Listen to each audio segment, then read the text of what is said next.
This is Kevin Conroy, the voice of Batman. This is George Newbern, the voice of Superman. And you're listening to the DCAU Review, hosted by Cal and Liam. Streaming at DCAUreview.com and on your favorite podcast app. Merry Christmas and happy holidays, everyone. Welcome to a special bonus episode of the DCAU Review. I am Liam and joined, as I always am, by Cal. Cal, we are doing something a little bit different, as we usually do in this week between Christmas and New Year's. Not a full-fledged episode, but we decided to just do a fun little bonus chat. And this one is really kind of off the beaten path for what we normally do, as we've got a live-action DC television show that we're going to chat about today, as opposed to anything involving animation. That's right. If only Kite Man had a live-action show, we could be discussing that. But no, that's right. It's that one last gift that's left under the tree, nearly forgotten. It's our bonus episode discussing HBO Max, or just Max, I guess, by the time it was finally released. Max's exclusive HBO production, that being The Penguin, starring Colin Farrell. Streaming on Max right now, by the way. This is not a paid promotion.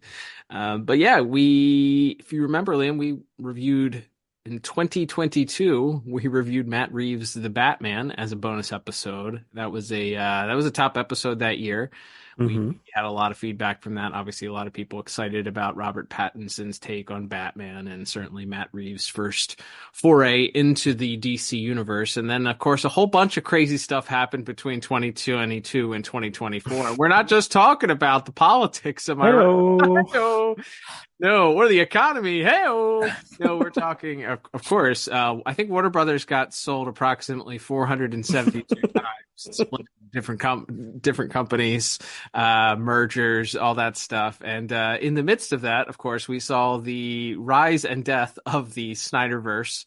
And then James Gunn was named head of DC Films, which then was later changed to DC Studios. And he's basically in charge of the whole DC universe now, and gets to say what does and doesn't go. All that to say, the future of the Matt Reeves Batman universe was certainly seemingly up in the air. Mm-hmm. Lots of talk about the sequel going on. We weren't sure. There was a Gotham City Police Department show that was supposed to happen that also got canned in one of the mergers.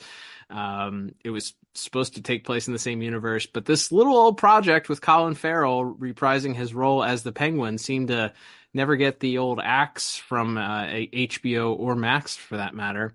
And little did we know, it finally dropped after a couple of interesting looking trailers. It dropped in October of this year, and I'll be honest with you, Liam, I'm transparent. I had zero interest in watching this show. Was not hyped at all about it. Mm-hmm. I don't know if it's because it's so far from the movie release, but I could not get excited about it, even as it released, and it was heavily promoted on television here in America during the football games and World Series and all that. Lots of commercials. I just could not bring myself to watch it. Were you at all interested or excited about this at the when it dropped? Not particularly. I mean, going back to the movie, like, I liked that film. I liked a lot of like the aesthetic of it. You can go back, as you said, and listen to our full thoughts. I think we recorded that like an hour after I had seen the movie. So for my freshest thoughts on it, you can go back to that bonus episode we did a couple of years ago. But like, I liked the movie, but I didn't love it. So I was kind of unsure of what to expect or what I even wanted from more of this universe. So yeah, I mean, I think everybody, Colin Farrell was certainly transformative as the Penguin in that movie, but he's also in it for about 10 minutes. Right. And he's kind of there to be, he's a little bit of a comic relief character in that. So a whole show about that guy, I don't know that would have been something that really got me excited off the bat. But yeah, I think this is an example of a show, and I think this is something that we talk about this going back and forth. We talked about this with the Batman Caped Crusader, the animated show that Matt Reeves also had a hand in as a producer that came out this year. That show dropped all at once, as opposed to this show, this Penguin show that dropped week to week. And I do think sometimes the week to week thing is good for a show, because I feel like this one really built Mm-hmm. like as far as like online buzz and people getting excited about it. People were kind of almost taken off guard by how good the first one or two episodes. So they may have released the first two on the first week, but people were kind of almost taken aback by how good it was, I think. And then it felt like the momentum just built and built by the time that eighth and final episode of at least the first season dropped. People were really, really excited about it. So I think it was probably it was pretty late in the game by the time I actually got around to start watching it. But yeah, it felt like I once I saw how excited people were about the show, I feel like that's when it kind of got me excited about it as well, for sure. Yeah. It's funny. I had seen some similar conjecture, and people, I think, I don't know if it's just because the general Warner Brothers situation just seems to be chaos at every turn, from everything that happens with them in the media, and constantly like continuous talkings about additional mergers, and just so many shows getting axed or canned or moved to different streaming services, and nobody knows what's going on with Max and what's streaming and what. I just felt like there was not a lot of excitement, and I think, to your point, maybe the staggered release allowed it to kind of build that momentum and a little bit of a groundswell of support, because my Twitter feed for the first couple of weeks was out. I saw a couple of tweets talking about people saying, "Oh, it's actually a lot better than I expected," or "Wow, I'm actually surprised that it's this riveting." And that's kind of where I was like, okay. But at some point I felt, I was like, this just feels like an obligation. Like, I don't want to watch it. But then somebody reached out to me. They're like, "Have you seen this yet?" One of my friends. And I was like, "No." But then I think it must have been the Veterans Day holiday. You and I both watched it almost the same weekend, I think. And I started it, and by the end of the first episode, I was like, okay, I understand now why people are talking about this, and why this is rather interesting, because it's a bit of a slow start, I feel. I mean, not really, because there's a murder in the first scene. By the way, spoilers, in case you didn't want this show spoiled, we're going to be talking in some detail about some things, and there will be spoilers throughout. So here's your chance to shut it off if you haven't watched it. But when Oswald murders someone in the very first scene, it's I was like, wow, okay, all right, this is going to be very violent. This show, by the way, if you're not familiar, very violent, rated R, a lot of language, a lot of violence, a lot of gruesome violence at times. The mob is heavily involved, and they really go as far as they can to make sure they drive home how ruthless and soulless the mob is throughout. But yeah, that first scene ends in a murder, and then the first episode sort of just kind of, there's a little bit of a drag in the middle of it. You're introducing all these characters, and really our three main characters for the series are obviously Oswald Cobb, as he's known. We got rid of the ridiculous notion. Remember when that was a Twitter conversation for a couple of days? Cobblepot, taking away Cobblepot as a ridiculous name and just naming him Oswald Cobb was like end of the world stuff on comic book for 2 days. Since forgotten, I think redeemed by the goodness of the show. But Oswald Cobb, and then we have Sophia Falcone, who I think is probably people might be most familiar from her run in the Long Halloween arc of the that comic book story. But she's been around for a while. She's been in the comics for a little bit here and there. And then we have this young kid named Victor who just sort of he has a somewhat Jason Todd origin story where he gets caught trying to steal the rims off of except of the Batmobile. He's trying to steal them off of Oswald's Maserati, and because of that, he's kind of indebted and recruited by Oswald, who decides at the end of the day not to kill him. And from there, we have it's kind of off to the races, and these are the three main characters that we follow. Obviously, there's some branching off here and there, but it's really interesting. I mean, those three characters really carry the weight of the entire season, and they tell a lot of story with just those three main characters. Yeah, and I think something that you come to understand, and they don't tell you everything up front. I think they kind of tell you a version of things, and then you kind of learn what is and isn't true, especially when it relates to Sophia and Oswald, I think, as the show goes on. But you kind of begin to see that they're all Sophia, Vic, and Oswald are all kind of they're like different Pokemon evolutions of the same person. I feel like in a strange way, they all have this desire inside them for more, for power, for status. We see that with Victor. He's a victim of the Riddler's terrorist attack from the end of the Batman.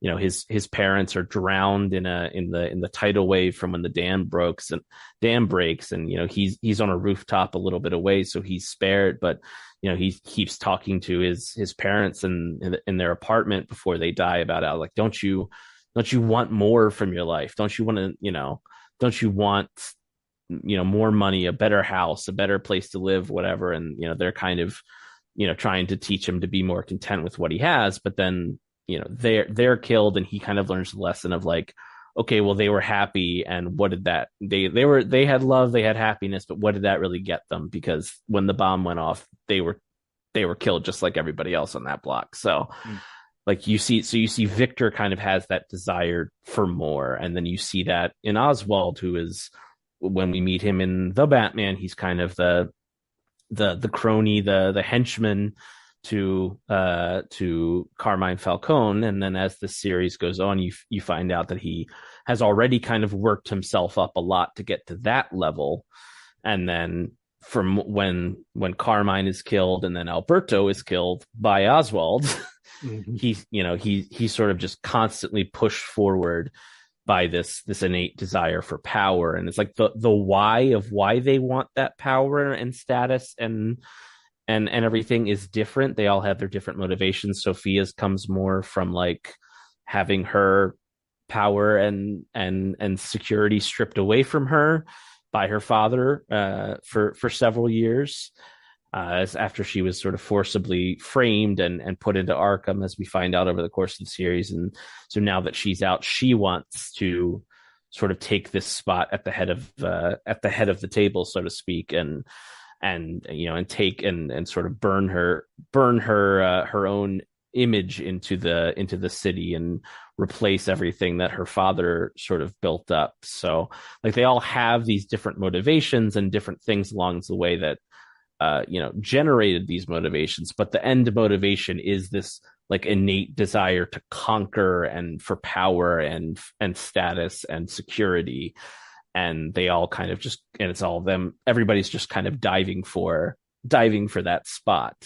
And I think that's really interesting how we see it. And kind of, like I said, three different levels, three different versions, three different evolutions, so to speak, of that, of these same characteristics of what everyone is kind of reaching for across the series. Yeah, you nailed it spot on. It's, Oswald is somewhat motivated by, as we learn, it is unclear. That's the other thing. It's unclear initially what the motivations are, but as you mentioned, they sort of pull back the layers, and especially when it comes to Oswald, obviously being the main character of the show, they kind of save what that is until the final 2 episodes or 3 episodes, I guess, where they really reveal. They kind of early on give you a hint that he has this relationship with his mother, and he tries to protect her, and he knows that she's vulnerable. They kind of let on that she's got some memory issues and is kind of going senile or suffering from dementia in her old age, and you can tell that he has this really close relationship with her. At least it appears that way at the beginning, but then at the end, by the end of the show, you recognize that he's truly been a monster his entire life. And that this relationship with his mom is actually more toxic in a different way than you kind of assumed at the beginning, and just really gets weird and gross at the end.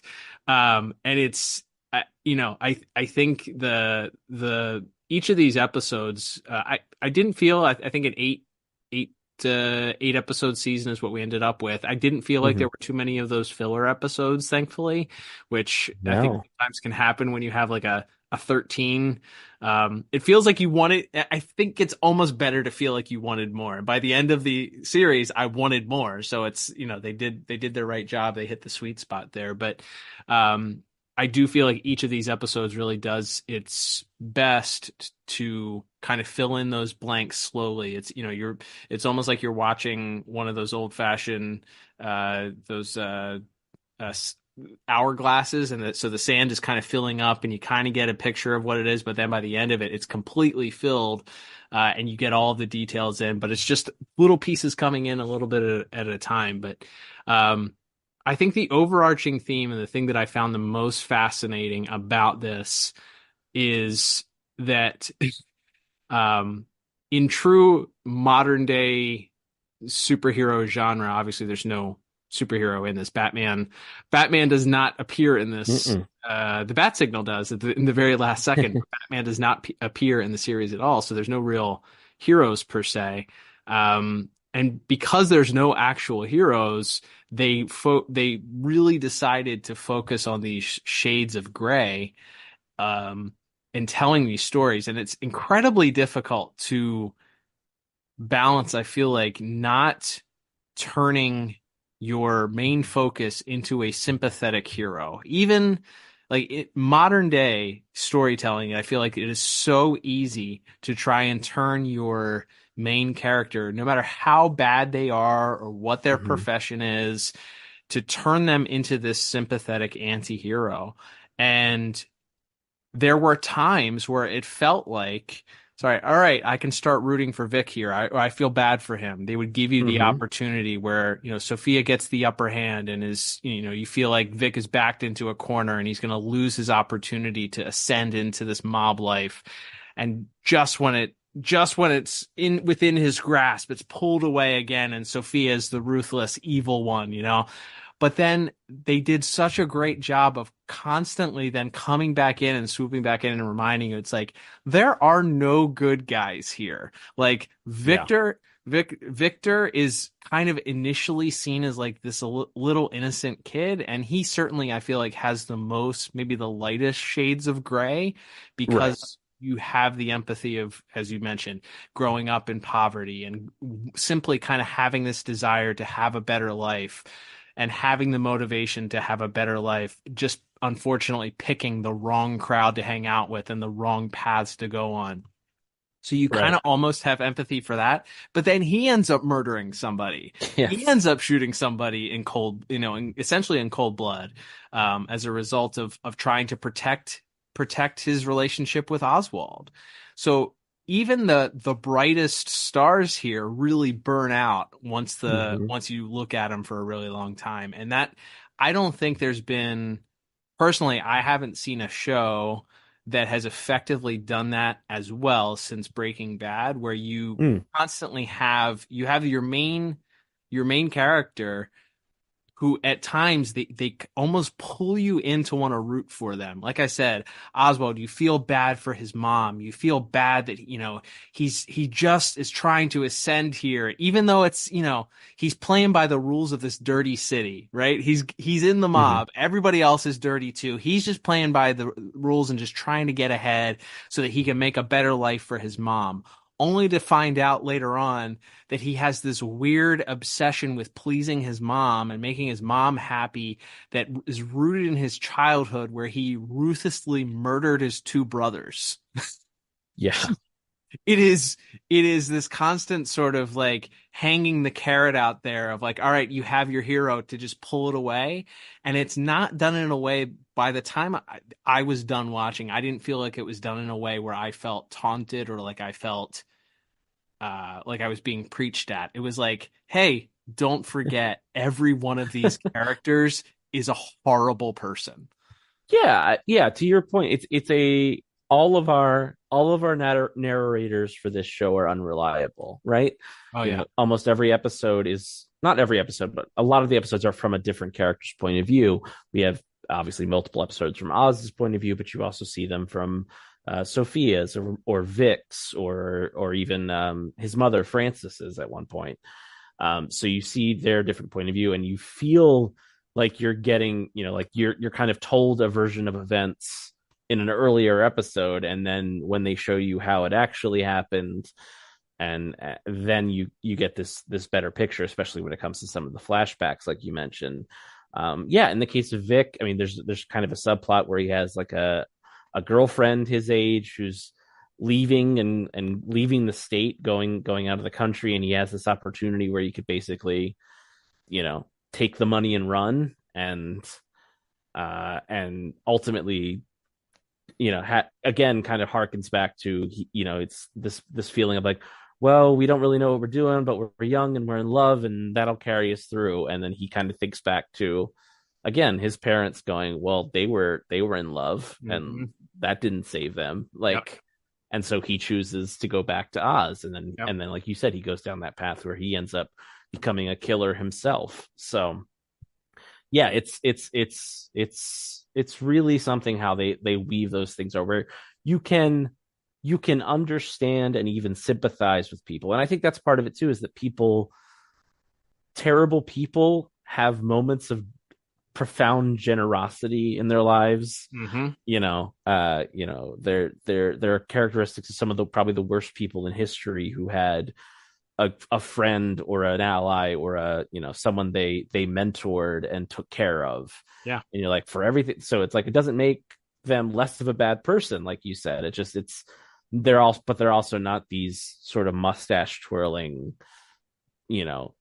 complete, like, they feel like real people, I guess is what I'm trying to get at in an articulate way. It's like, yes, they are not quote unquote redeemed by the end of it. Their motivations still end up being, even towards the end of the series, Sophia, after killing her entire family and taking that spot at the head of the throne, as the leader of the crime family, renaming herself Sophia Gigante, and kind of throwing down her father's name, and she decides she's going to walk away from everything, and she has this moment where she can kind of get off scot-free and go start a new life. But then she hears that there's an opportunity for her to kill Oswald, and so she goes back. Yeah, because for all of her talk of wanting to start anew and leave her old life behind and burn down the empire that her father created, she still had that innate desire of good old fashioned revenge that holds her back from just getting on the plane and leaving. And that ends up costing her, and she ends up, back in Arkham by the end of the series. So it's like so everyone at some point kind of has a chance. They're repeatedly given chances to do the right thing, or in Oswald's case, to be honest. Right. And they don't, and they profoundly and repeatedly do not take those opportunities, which again, I think is so fascinating, because whether the motivation is ultimately revenge in Sophia's case, or, security and wealth and status for Victor, or, kind of the same thing for Oswald, just wanting to rule it all and be respected. And, a big thing they kind of hammer home throughout the series, going from that first episode all the way through. And when we see the flashbacks of how his brothers die, is that he doesn't want anyone to laugh at him. Like, that's a big thing for him, is that he wants this respect. He talks about this old gangster that he knew growing up, who was, he was a bad dude, but he took care of his community. And when he died, there was a parade, like, and that's sort of so he wants to be revered. Like, he has this desire to be revered, and he sees the only way of doing that is to amass as much power as he possibly can, in order to gain this status that he so desires, to be seen as this mythic figure of the community. So it's like, whatever their motivations, everyone has chances. He has chances. To the point where he's allowing his mother to be physically tortured. He will not admit that he killed his brothers, or left his brothers to die, at least, and knew they were in trouble and said nothing. Yep. He, and again, like we said, Sophia and Victor had their own chances as well. So that repeated theme of, not only do they have these desires, they all are sort of presented with different times throughout the series where they can kind of accept where they are and move on and truly try to leave this life behind. And every time they run right back into the, to the arms of of their particular vices across the series, which again I think is so fascinating. And again, it's very human to not Yeah. be able to break that cycle. And again, it doesn't, but at the same time, like you said, at no point are you presenting this as like, and also there are no good guys. There's a protagonist, like Oswald is our protagonist for this Right. series, but he is never presented as making like the right morally correct choices. Right. He's just doing horrible, reprehensible things to other people who may have also done horrible, reprehensible things. Right. Yeah. And I mean, it's funny. It just like gave me a thought when you're talking about running back into the arms of your vice. And for some characters, that's quite literal in that, Oswald's mother is given the opportunity. After she finds out that Oswald is responsible for the death of his brothers, she has this decision to make where she asks one of the gangsters in their neighborhood to kill him, to kill this child Oswald, and going so far as to go to this nightclub to sort of set it up as his final moments with her. And she willingly chooses out on the dance floor in the arms of her son to not go through with it in the hopes that he's going to advance in the mob and that he can do something and instead of rubbing him out at this point. And it's interesting. This show, by the way, the showrunner Lauren LaFranc, responsible for showrunner and developed the series for HBO, but just did an incredible job at showing I feel like every action in this show, you ultimately get to see the consequences as a result of it. Like, as you mentioned, like nobody gets off scot-free. There's no left sort of dangling, even though we see our main character at the end seemingly celebrating a victory, finally ascending to the top of the mob scene in Gotham. He's got his penthouse. Yeah, he's got his penthouse.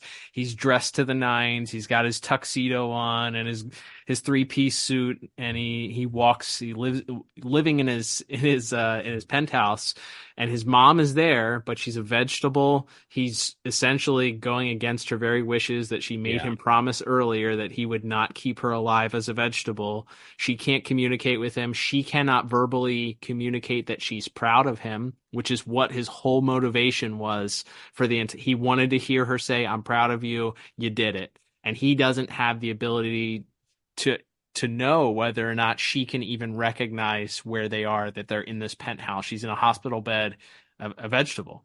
And so he has to live out this fantasy of his mom being proud of him through this prostitute friend or lady of the night friend of his, sex worker. I don't know what the 2024 proper term for that is, but this sex worker that he has had this relationship with and used for as a patsy, as an alibi for his story to escape try and escape the Falcone and the Maroney. I think at some point the vengeance from both crime families. He ends up pretending that having her dress up as his mom in this last scene and dancing and paying her to say, essentially he's paying her to role play as his mom to dance and say that she's proud of him. And it is just the saddest, like creepiest, grossest the Freudiest thing that ever Freuded. Oh my goodness. And like I said, it's indicative of this show. They made sure they went out of their way to say, okay, these are the actions that these people are making. Sophia, she's a tragic character that was, honestly, her motivations at the beginning were simply to find the truth out about whether her mom killed herself or not. Like that's her motivation. Her dad gets wind of it, throws her in prison, in Arkham Asylum, has her committed, frames her for all these murders.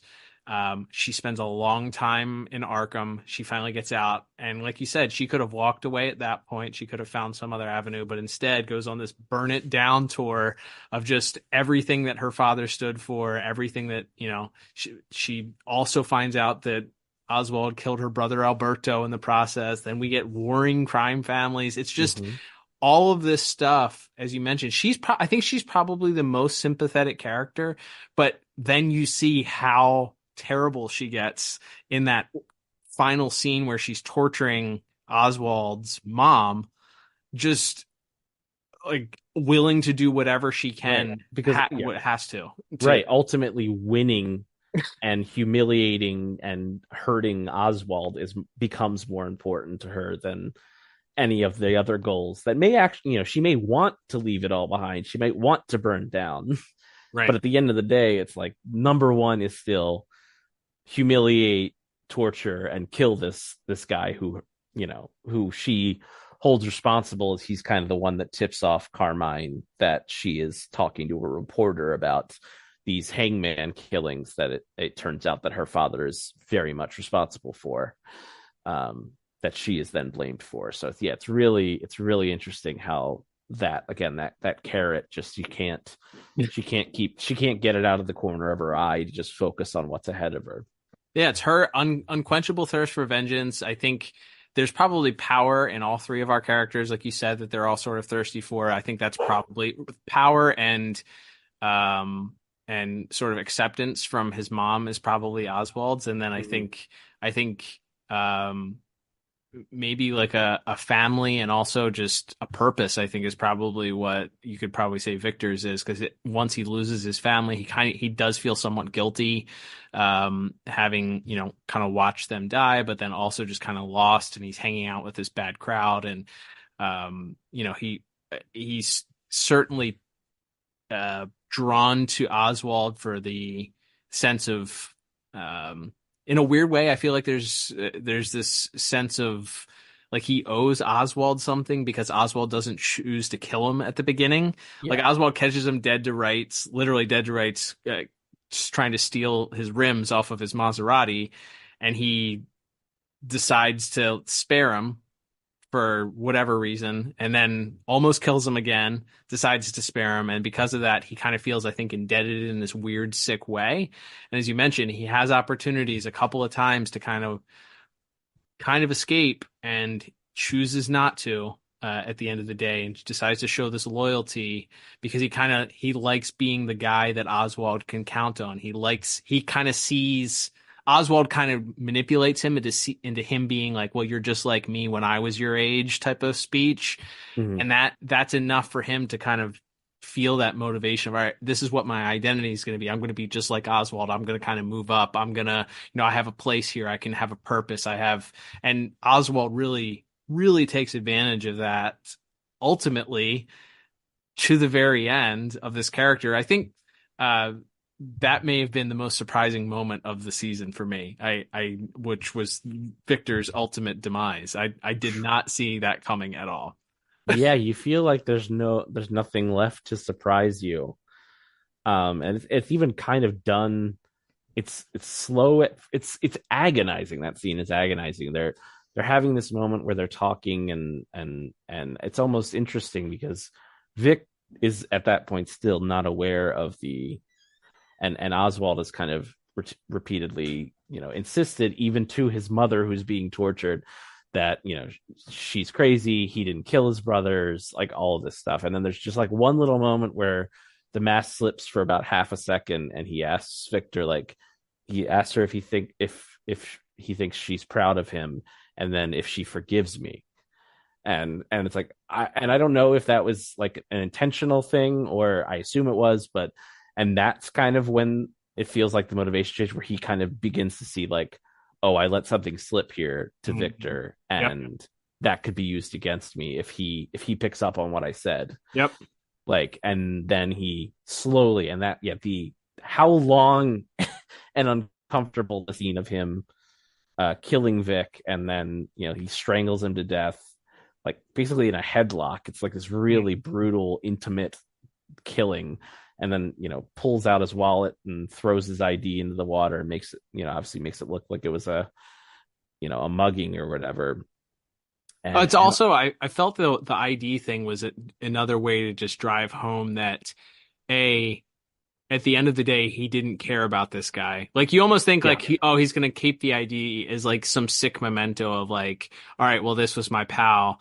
Mm-hmm. his total disregard for Victor throwing the ID in the water. It also makes it harder for the police when they find the body to identify him. Mm-hmm. Not having an ID on him. So again, not having it, there's no honor or respect or any sort of I mean, that's crazy to say as somebody who just killed the guy anyway, but there is literally no care whatsoever for this person, in that, you're going the extra mile to make it more difficult for this person to be buried at peace at any point. I was going to say, yeah, but, I mean, and they hit home so throughout the whole season. Vic and everyone else living in these poorer parts of Gotham are so sort of forgotten by politicians, by the police, by in the industry of the city. Like he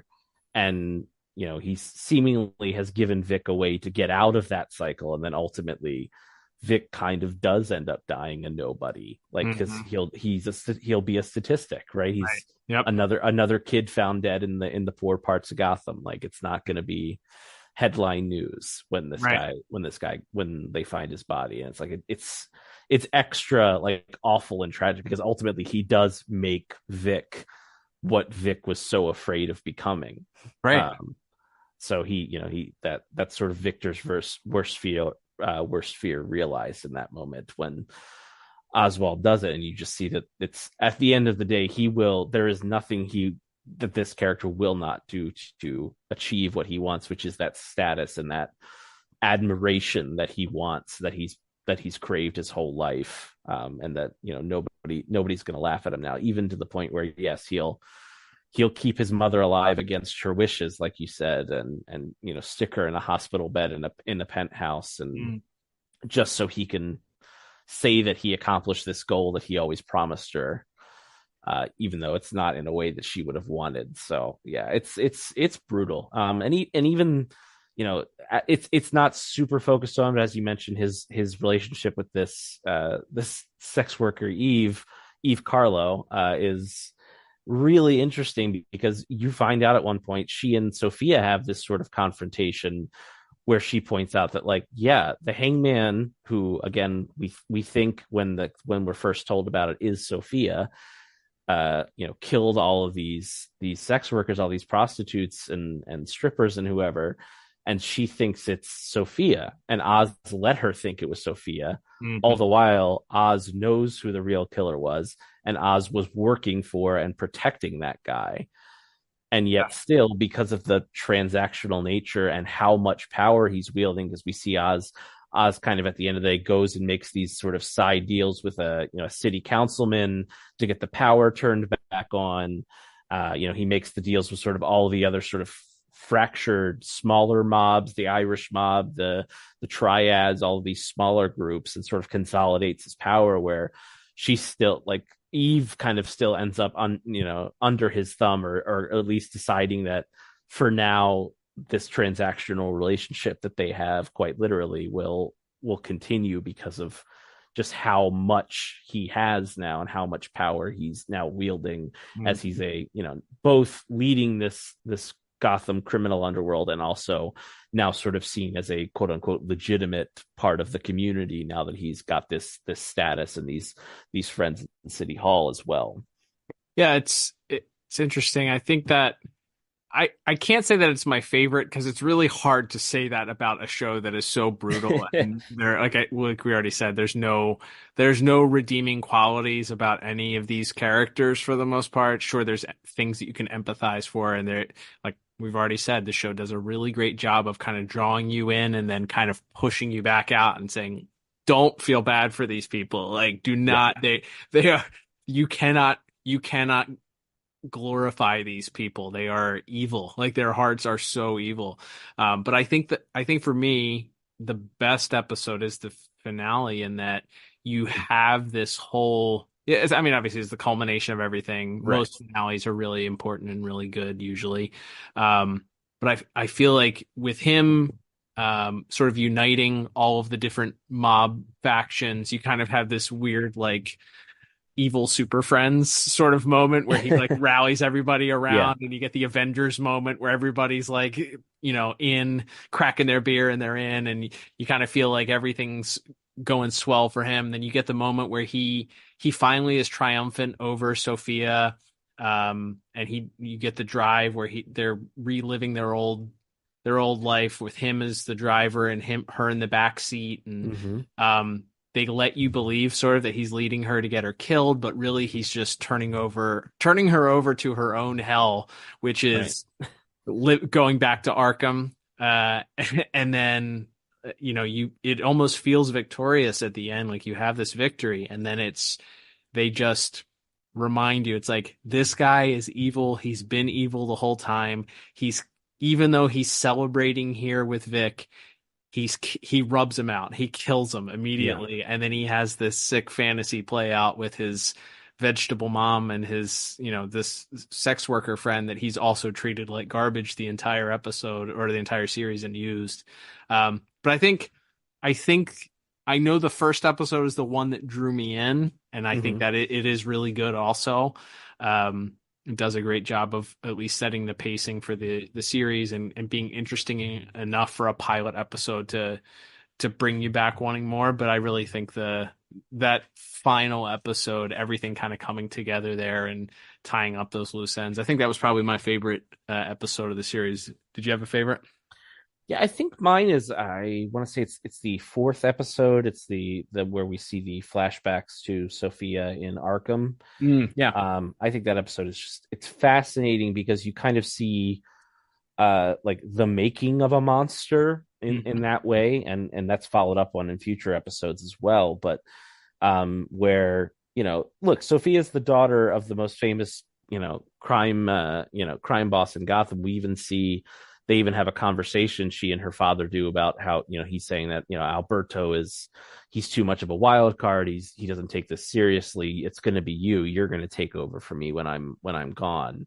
And she clearly wants that, even as she begins to have these doubts about her father. And even as this reporter, a little reporter named Summer Gleason, we hardly knew you because she's killed like 5 minutes later, but she is, it's fun to have that little nugget in there. But as we see, Sophia then confronts her father and is sort of immediately taken care of and then thrown into Arkham. And we see that, you know, Alberto at that moment, which you kind of see her, she kind of speaks about him in much more loving tones, and like he was sort of trying to help her and protect her, but ultimately he kind of leaves her as well. Like he doesn't try to stand up to his father and get her out either. So she's sort of left there, and then she's physically and mentally tortured by not only other, you know, by the doctors, but also other inmates. And she, you know, she has this moment and you feel like it's so horrifying, you know, what the implications and what they physically show is happening to her. She's being put into like shock therapy and all of these super invasive procedures and everything.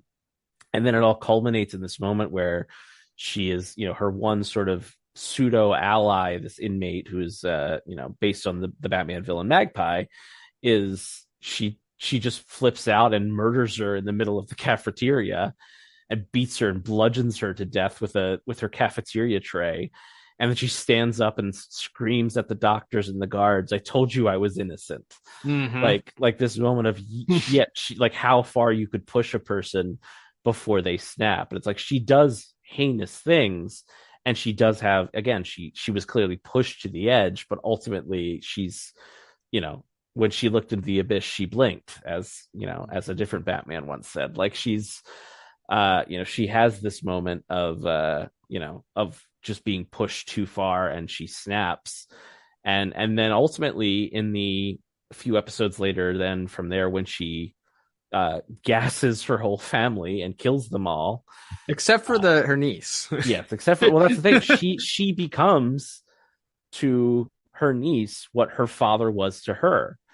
Like she killed her mom, she killed her dad, like she killed everyone, and, you know, kind of leads her off to this to let her be collected by the state and taken to an orphanage. And she just sort of try to make amends in a weird way. She goes to see her a couple of episodes later, and because there's word that maybe the niece is going to start talking, and she does kind of ultimately half admit to her doing. She doesn't quite do what her father did. In her head, this is sort of her justification. I'm not exactly like my father, because I kind of tell her like, hey, this is actually a good thing that that your parents are dead. Right.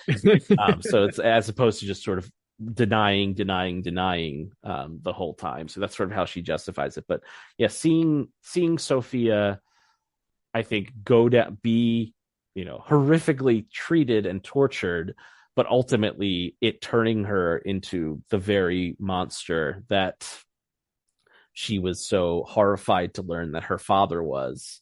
Perhaps again, she already knew he was the head of a crime family. I don't think she thought he was an upstanding citizen, perhaps, but the specific brutality and the fact that he did it to her own mother, specifically, I think is kind of the way that pushes her until she finally snaps. It is tragic that she ends up this way, but there is also a certain point where you realize that there's no going back. There's no redemption for her ultimately anyway, because again, she kind of becomes, and she even kind of gives lip service to that when she once again tries to walk away towards the end of the series. Like I ran right back into it. Like, he offered me the spot, and even though I wanted to burn it all down and ruin him and all of this, I just I came right back for it all. And I became I became him, even though I didn't, I wanted anything but that. And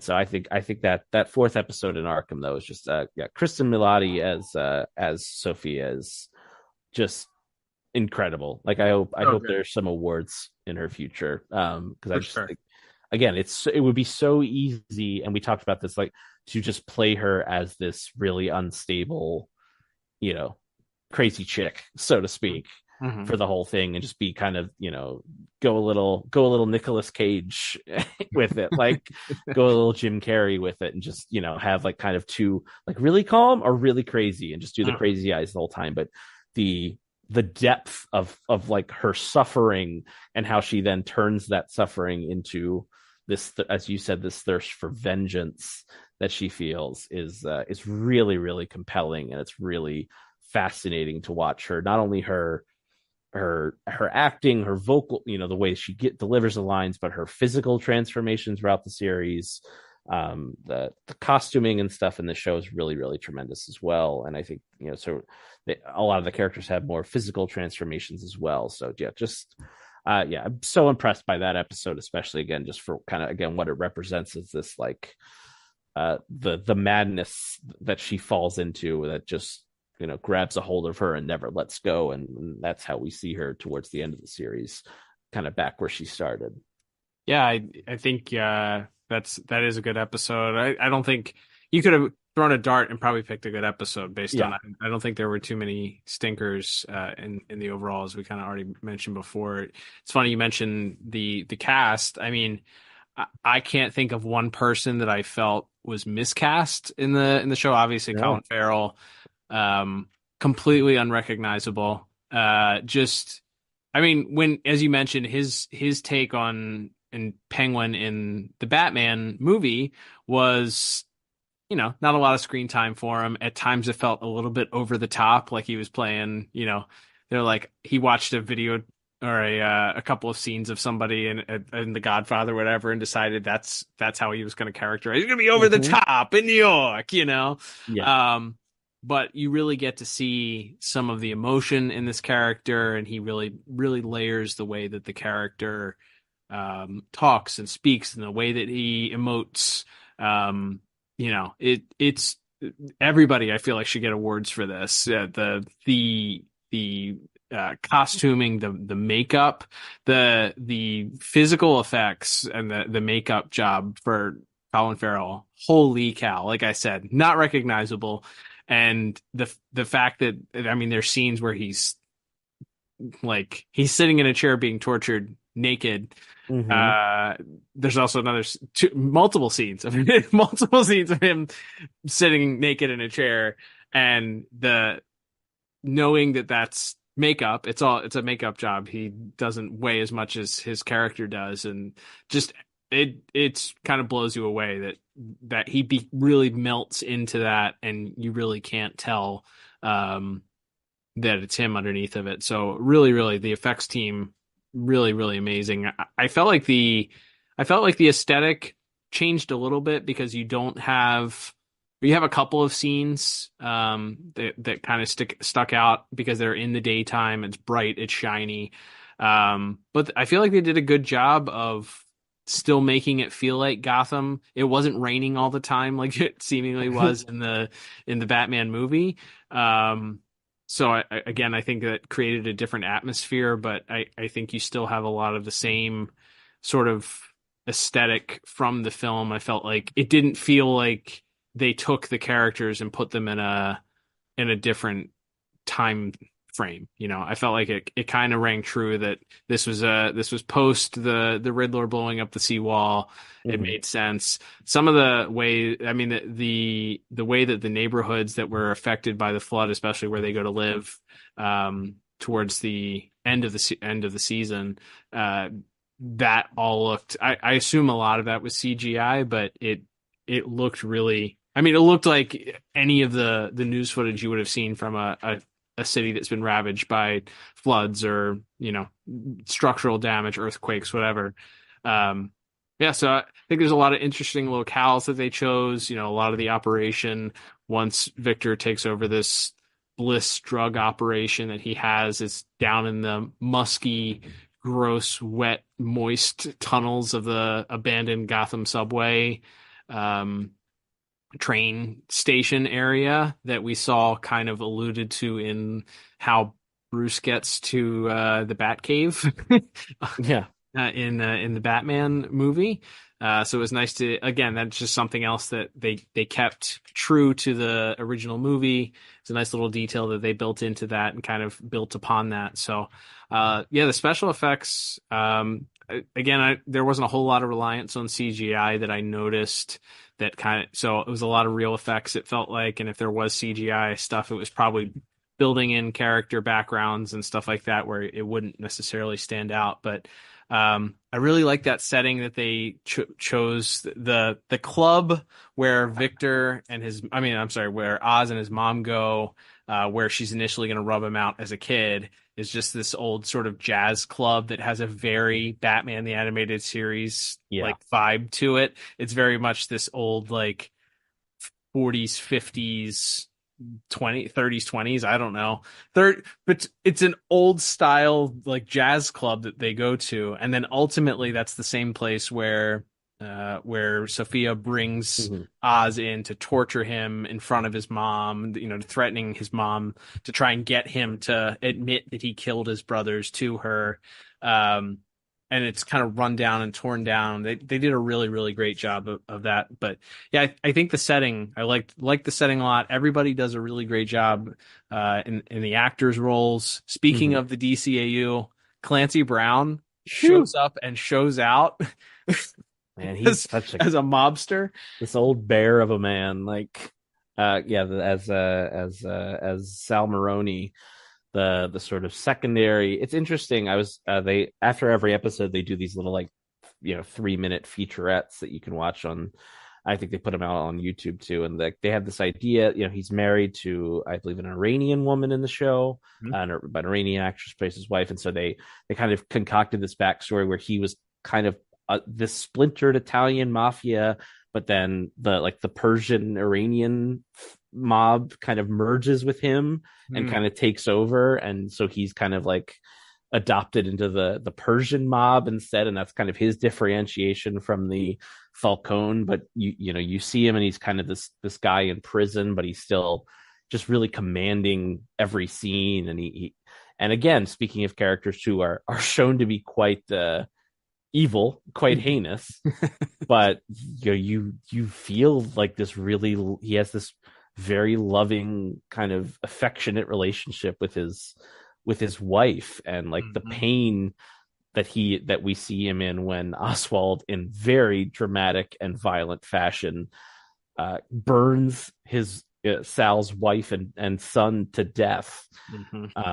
How broken he is by that, and how he has how the fire is kind of almost stamped out until Sophia kind of comes back into his life and sort of, sort of throws a little gasoline on it and reminds him that, hey, revenge is still on the table here. Like we can still make the person that made you suffer. Like, and the way that Clancy Brown sort of embodies this, he's just got a couple gasps left of air. Like his time is over, but he is going, kicking and screaming, and he's just nothing but spite and hatred left inside of him. Yeah. I think I wasn't sold on, speaking of the cast, I wasn't sold at the very beginning on, it's Renzi Feliz is the character that was cast as Victor or Vic. Mm-hmm. It's hard because his character has a stutter. So it's very difficult for him at the beginning to sort of emote much emotion, or to share much emotion. It feels like he's putting on his stutter, which obviously he's acting. So I wasn't completely sold on it, but I feel like by the end of the show, where he kind of builds his confidence, and it's interesting because his character starts to lose his stutter, or doesn't stutter as much once the further along you get into the show. And he kind of seems to find this character of what he's going to be going forward. But I think the scene that really, really got me is like, all right, he's good, was the scene where he ends up shooting and killing this old acquaintance of his and that is trying to kind of angle in and figure out how he can get into working with Oswald, and is sort of this guy's trying to blackmail Victor and trying to threaten him, and Victor ultimately decides he feels like he has no choice at that point, but because he's kind of being physically violent with him, he has to shoot and kill this guy in order to kind of put an end to it. And he just, after he does it, he kills this guy, shoots him half a dozen times, runs away, and he just breaks down like bawling. And you can just see the overwhelming emotion that he has, the coming to grips with, he asks the dead bodies, like, why did you make me do that? Like, why did you make me do that? And I feel like it's a lot of, he's asking the dead body that, but in a way, he's also asking Oz that, like, why is this why is this something that has become what my life is? Like, why is this a part of what we have to do? Why do we have to constantly gatekeep and keep people out? And, but that breakdown, I was like, all right, he sold me. And then, as weird as it probably is to say, the death scene is, he's great in that as well. Yeah. My thought is that the second half of that scene, after he runs away from the scene of the dead bodies, and he goes back to Oz at the lab in the sort of flooded zoo area where they are, and sort of breaks down, and this is like the moment where it almost feels like it's dressed up. It's like the way the camera is used, the way the actors speak. Like it's like this heartwarming moment of like the found family. Like Oz has a son and Vic's got a new dad. But what he says to him, he whispers to him, it's gonna get easier from here. Oh. Again, it's so haunting of like he's just he's damning Victor's soul throughout the and he's the devil. Like that's sort of what it feels like, but it's dressed up, and again, it's the way it's shot, the way the music plays. It's like it's a real like wolf in sheep's clothing thing of like it's dressed up like this heartwarming moment when it's actually in the running for maybe the top 5 darkest moments of the whole series. Like it's really, really well done, and that's again a credit to both of them as actors for pulling that off so convincingly. Yeah, I mean, you hit the nail on the head there. It's it just flips the whole narrative on your head. You want to show some sort of sympathy and empathy, but then you're brought back to realize it's like, hey, he's trying to comfort him in this really messed up way about murdering somebody else, about killing this other rival in order to sort of gatekeep the mob and drug running. Which again, it it's the softest bash across the head that you could possibly imagine. Like, it's like, hey, idiot, like, don't like these characters. You can, like, you should not. As sympathetic as they will make it seem, like, we will frame, like you said, we're gonna frame this to look like a dad talking to his son, and like, we're gonna give you that same general feeling that you would see in any other show, but then we smack you across the face with realizing that they're talking about it's going to get easier to murder people, Yeah. as these mob enforcers. Yeah, it just, it's a bit of a messed up show if you really think about it. But again, I think it's just, I can't think of a show that I've seen that has had such good writing and the ability to do that, to kind of yo-yo you in a way that doesn't exhaust you or make you feel like you're being preached at, or like you're bad for kind of falling into that trap of Right. wanting to, without them kind of snapping you back like that. So yeah, it's been a long time since I've experienced a show like that. So, I mean, some of the other supporting actors and actresses, Deirdre O'Connell as Frances Cobb, she's great. Like, Brilliant. Yeah. Oswald's mom, like, she's dealing, obviously the character is dealing with dementia throughout, but that sequence where she has to stand across from him, as Sophia is threatening to cut her finger off with a cigar cutter, Mm-hmm. and scream at her son Oswald to just tell the truth, and he refuses, and then she tells him she hates him. She hates him. She hates him. She hates him. She finally, the dam sort of just breaks. And she's finally, after all of these years of just kind of pretending like she didn't know that he had killed his brothers, and was pretending to just hope that he was going to bring her this superficial peace with obtaining power and money and jewels and riches and whatever, that it just kind of breaks forth, and she finally, just with all this visceral hate, tells him that she just hates him.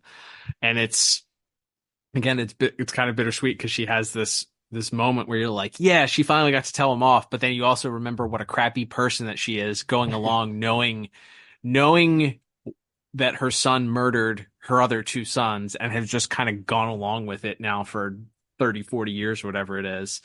And then she has this stroke where she gets her comeuppance, in that she's now forced to be a vegetable, which was not what she wanted either. Like, so she gets her own, like I said, everybody seems to get their penance for everything. Nothing is left without getting its proper due, based on the decisions and the terrible decisions that these people have made, which, in a way, as the objective viewer of all of this stuff that's going on, maybe that's where you get your satisfaction. And it's like, there are no happy endings, but that's a good thing, because all of these people don't deserve happy endings. Yeah. That's kind of what it comes back to. Like, there's, there's, I think, a line in, I believe I wrote in my notes for the second episode, where she says, she's sort of what you've already talked about, like this feeling of like, okay, I let him live, and the only way that's worth it after what he did is if he gets me out of the slums, and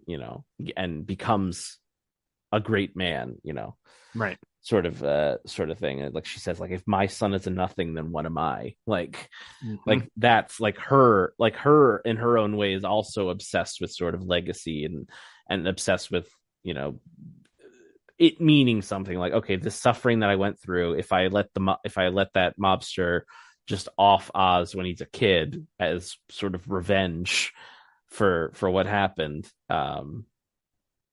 then what do I have to show for it?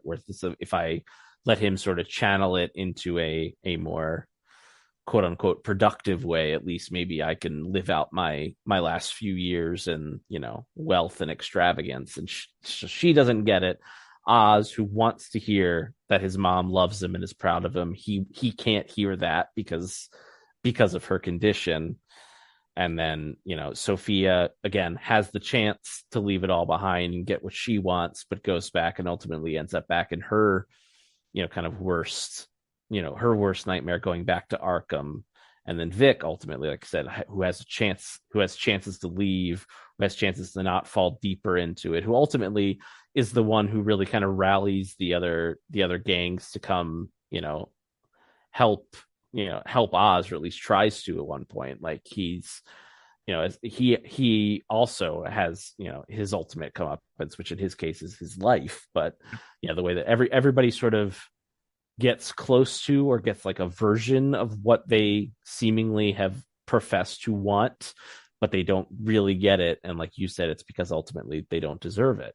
And even if it seems like Oz wins at the end of it, we're reminded as we pan out of the window and we go into the sky and we hear Eve say, there's no one to stop you now. And then a light shines in the sky. It's like he's gonna get his.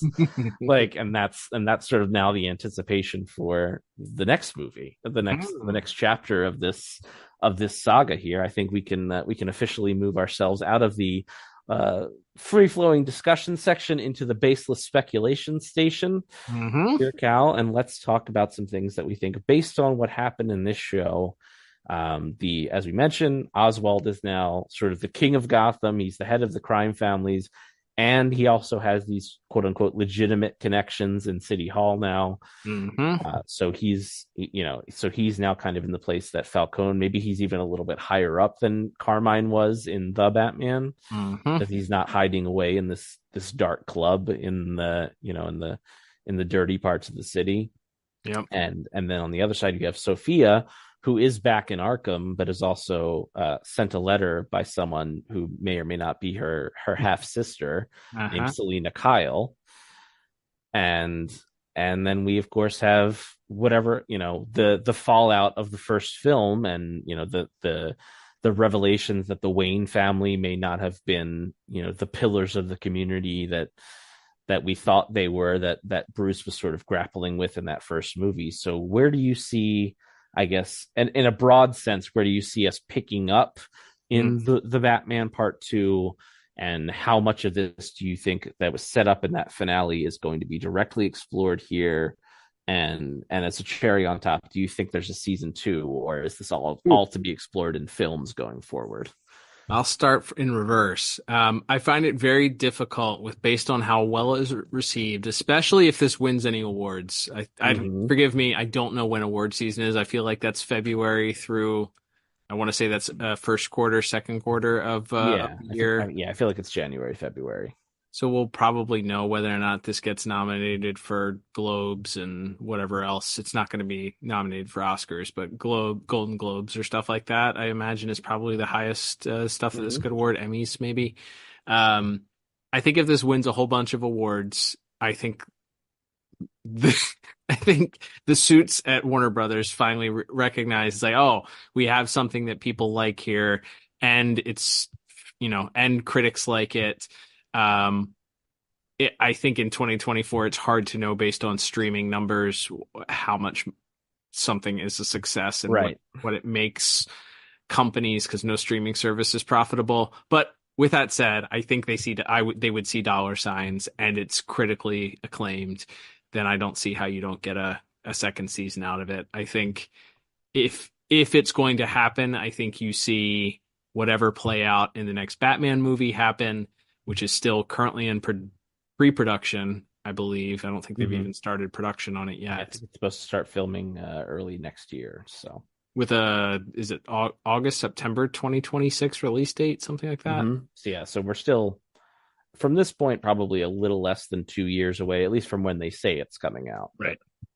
So that would give them time if they decide, and the fact that the Batman Part 2 is, or whatever the title of it is going to be, is still in pre-production. They can decide to pivot at this point, include any details. So that kind of answers your second question. Will we see some threads picked up here? I think maybe. I would say you're more likely to see more Penguin in the second movie. I know that there's this reluctance, and understandably so, to, despite the fact that nowadays I feel like streaming has a much larger audience than a movie would, reluctance to assume that your movie crowd has seen a television show or force them to watch that. We saw that happen with all of the Marvel movies, and how there was some mixed results, I'd say, based on some of that. So how much of that do you want to put into a movie? How much do you want to put into it and have to sort of hope that your audience has seen the show, or hope that you can use enough dialogue to explain away certain plot points that you're kind of pulling forward. I think it would be a mistake. I think at the end of the day, they made certain decisions for certain reasons. Matt Reeves was involved with this. It's not as if this was a bunch of people, Matt Reeves is just sitting in a room someplace. He was involved with the different. He didn't write it. He wasn't the showrunner, but he was certainly involved with it. So I can't imagine you put the scene at the end where she gets the letter from Selena Kyle unless there's going to be some sort of payoff for that. What does that payoff look like? I don't know. Maybe you can just keep having her send letters in season 2, and you don't have to have Zoe Kravitz show up in a streaming service. Maybe by then you decide you want to do a Catwoman spinoff, and then you have a show. Maybe that's what the next. To me, that was always the play. It was like, oh, they'll do a Penguin one, and then based on that, maybe whatever the villain is, or if they do a minor villain in the second movie, they'll do a spinoff of that. Because you could also go that route if you so decided to. Sure. But I think the star power of Colin Farrell, his performance, as well as everybody else's performance that remained alive in this show, is enough to warrant a second season. I think that's happening. What threads do we see? We didn't even mention there's a storyline in this, a romantic interest of Sophia's that ends up being.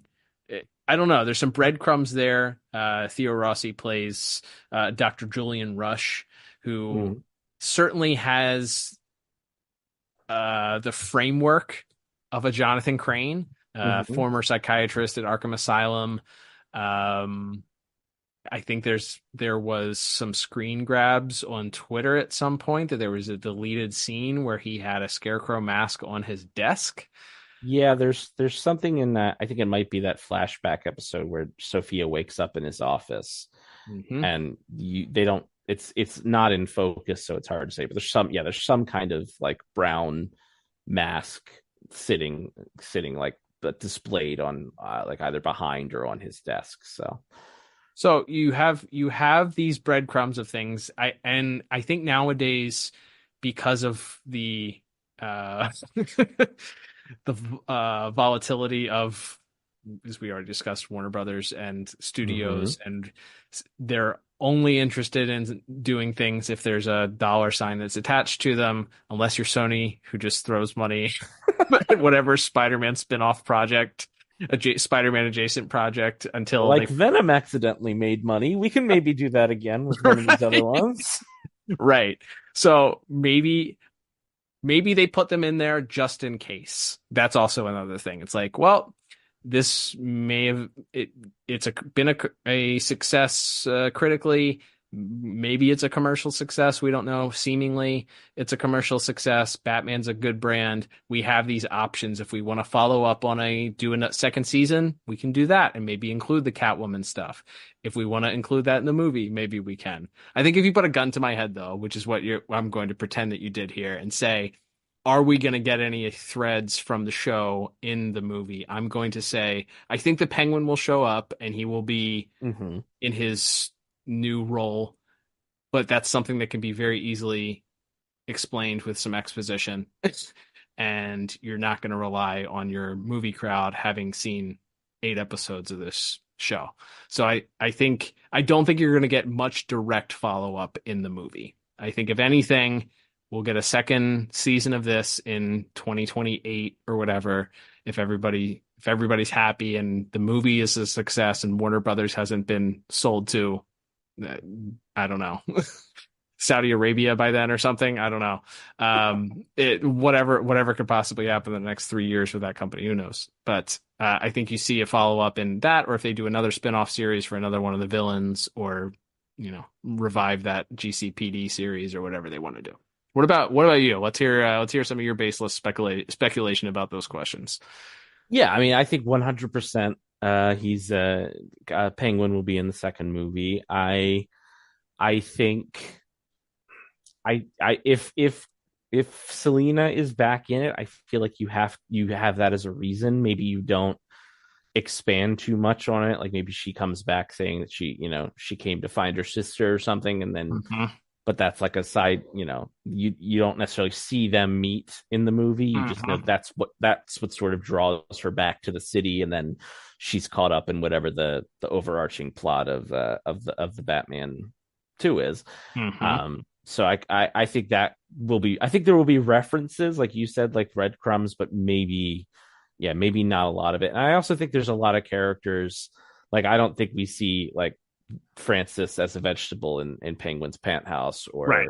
I don't know if we'll see, Eve in his, as his arm candy girlfriend or not. Maybe, but so I think that, and that's something where I go to, like, I would like a season 2 because I would love to see more of those, those characters along with Sophia and whatever, some of the other mob characters that they introduce here, these sort of smaller fragmented, like the little Irish mob they introduce, and the triads and some of these smaller groups. And like, I think it would be fun to explore more of how exactly like sectioned off and fractioned this Gotham underworld is now. But yeah, and then you also have to think of, like, what did they set up at the end of the first Batman movie? Like we said, there's the stuff about the Waynes. There's a reference to Hush in some of the Riddler propaganda. There's the Joker of it all. Of Riddler makes a little friend when he gets thrown in Arkham at the end of that movie. Obviously, they ended up putting that deleted scene where they sort of have the Joker as like a Hannibal Lecter type who Batman goes to see for advice on how to catch the Riddler. So is the Joker in it? Is he playing a main role? Is he sort of on the sidelines playing that sort of role where he's kind of helping Batman in a weird way? Is Arkham a more central part? I think maybe my thought is, I think Arkham will be a more central location in this film, and whether that's through like a Jonathan Crane, a Hugo Strange, one of the handful of evil psychiatrists that's always bouncing around in Gotham City at any given moment. I feel like maybe that would be an opportunity to revisit not only Paul Dano's Riddler and Barry Keoghan, that guy, Sure. Barry's Joker, and maybe even Kristen Milotti as Sophia in sort of quick bites.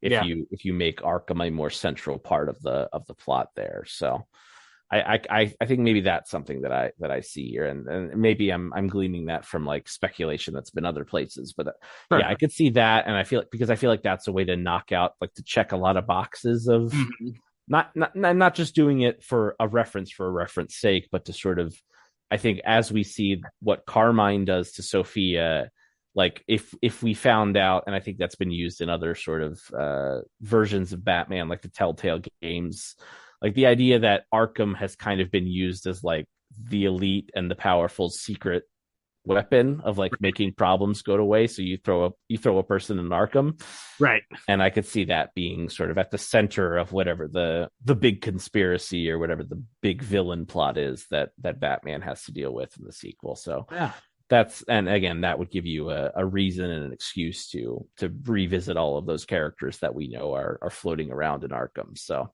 that's my basic speculation. Yeah, as far as season 2, I think, because like you said, it just has so much acclaim and so much excitement, I think, I mean, it's I guess it's all going to be like, can you convince Colin Farrell to live in that suit for another 9 months or whatever? I know, like, I think the filming process was a little bit fragmented this past time because in the middle of it was the actors and writers strike. That's right. So I think they filmed the first 2 or 3 and then had to come back and finish it. So I don't know if that sort of break was good or bad for him, if it's better to just get it all out of the way in a sort of a shotgun, or if doing half for a while and then coming back 6 months later was better for him. I'm sure he's talked about it in interviews, but yeah. So I think it's all about, can you convince Colin Farrell and maybe pay him enough money to do another season, and then whoever else in supporting cast you want to have back. Did he get an executive producer credit too? Yes, he is. He is listed as a producer on the show as well. So that seems like that there probably would be. I assume that means more money at listed as a producer, so I would assume that means they can justify a certain price tag for him. So that sure. makes sense.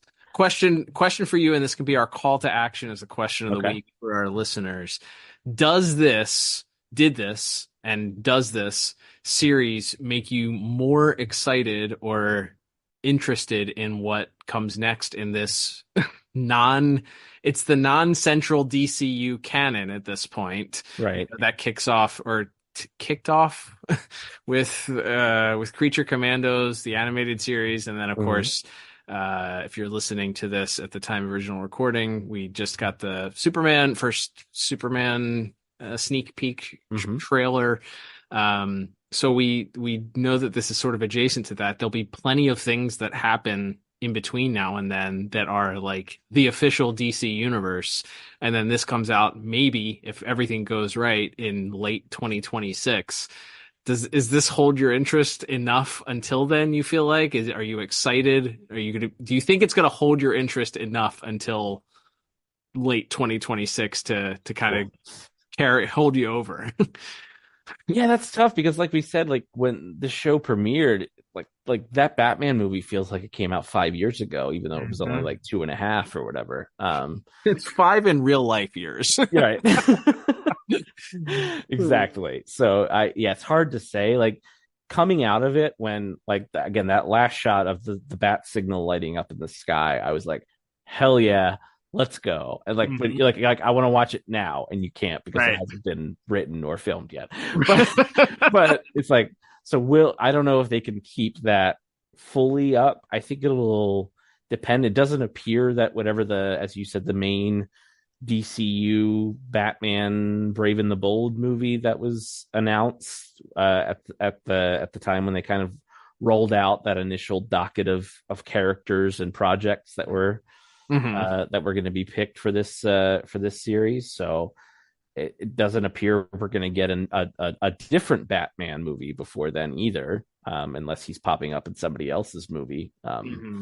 But so if that's the case, it's like maybe by then it'll just be, I feel like it will have been long enough since we've seen a big screen Batman that maybe that'll be enough to kind of drive it. Sure. And that'll be exciting in its own way. But yeah, that's a long, and again, if you're someone who didn't watch the show and like, wow, that's a long time, like 2022 to 2026 in real life years and in calendar years that's a long time to try to build excitement for a sequel. So, but yeah, for me, like I think I'll be excited by then, just because I feel like, as you know, as often as people kind of joke about how overexposed the character of Batman has become, it is still like there's a reason, like he's still he's still one of the cooler fictional characters ever made. So like I think there will be a clamoring to see a good, well done Batman story again by that point. So how they sort of maintain the hype along the way. Again, I mean, if it's not coming out till late 26, you figure you probably don't get a trailer before like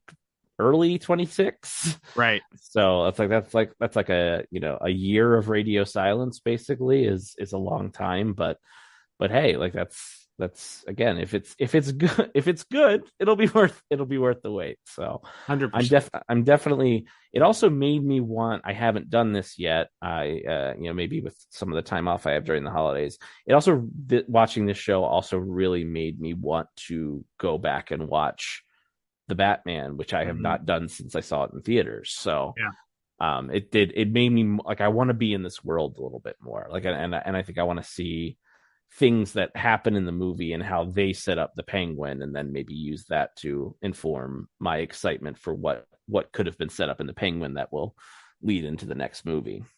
Yeah, that makes a lot of sense. I'm right there with you. 2 years is a long time. Yeah. And if they had dropped this year, and then maybe you have something else next year, but it would have been enough. But then, I mean, movies used to come out, there were 2 or 3 years sometimes between movies back in the day. So yeah, it's also a product of our 2024, almost 2025 mindset of just like, I want it now. I need it now. It needs to come out now. I'm sure, as you said, by the time the movie comes out, this was nice. I had the same exact feeling, shocking at the end with the bat signal flash. Like, all right, let's go. I'm ready for this. And then you Google and it's like, oh yeah, the Batman Part 2 is not coming out till 2026. You're like I could wait a year, but 2 years is too much. Yeah. But by the time we get, I'm sure this year we'll see lots of sneak peeks and leaks from the set and all the stuff that we saw leading up to the Batman. And then, we'll get some stuff in between and nice stuff to distract us. Superman comes out next year. We get all that. Yeah. So there'll be plenty of stuff in between to kind of tread water, and then we won't even realize it. And then it'll be 2026 and we'll be happy again. So like you said, in real life years, it feels like both 5 minutes and 1,000 years at the same time. A lot of times. So yeah, it'll be here before we know it, for sure. But in the meantime, lots of other new DC stuff coming out, including that Superman movie, and maybe we'll do a bonus episode on that next year. I think that would be a fun one to chat about if our schedules align on that when it hits theaters. So in the meantime, there's plenty of other live action and animated DC stuff that'll be coming here. So we will have plenty to talk about in the new year when we get there, Cal. But for 2024, that will begin to wrap us up. And we thank you, everybody, for listening. Whether you do so on Apple Podcasts, Spotify, or YouTube, we do appreciate everybody who supports us that way. Great free way to support us is just whatever you listen to us on. Make sure you're subscribed and you're clicking like or you're clicking 5 stars. And if you're on Apple Podcasts and you can leave a review, that's another way that you can helps bump us up in those ever-changing search algorithms. And some more direct ways you can support us are in the show notes of this very episode. There will be a donate button, and there's also, of course, our merch store where you can buy yourself a shirt or a mug or a hat or something, and help support us that way. However you choose to do it, we do appreciate it, and let us know at DCAU Review on Instagram, on Twitter /X, on Threads and Blue Sky. For the time being, we are at DCAU Review on all of those shows. So give us a thought. Let us know what you thought of the Penguin show. What your baseless speculation is on what we could see in the Batman sequel, and just what do you think of this whole upcoming slate of DC movies now that they're have allegedly found their own Kevin Feige to shepherd the whole universe. So we'll want to know how everybody else thinks as well. That's always one of the most fun parts when we do. I feel like something more open-ended like we just did is that it hopefully allows people to chime in and again just give more general thoughts as opposed to their thoughts on a specific episode or topic. So these are kind of fun topics for interacting with us as well. Absolutely. It's been great, Liam. This is like we said, we don't really usually stick to animation. Bonus episodes open the doors, allow us to do this. We've done it a couple times before for here and there. So very cool to talk about this show. Still Batman adjacent, but great conversation. Love to hear everyone's thoughts. And hey, hope you had a great holiday, and with a happy new year coming up. We have a new episode debuting next week, Liam. It'll be fun. Absolutely. That's going to be a little bit of a year in review for 2024. Our first episode of 25 will see us looking at our highest and lowest rated episodes, as well as kind of the year in DCAU when we look at merch and other things that came out that are sort of DCAU or DCAU adjacent over the past 365 days. So definitely looking forward to doing that with you, Cal, on the first show of 2025. But until then, I'm Liam. And I'm Cal. And we'll talk to you next year on another episode of the DCAU Review. Here's to survival.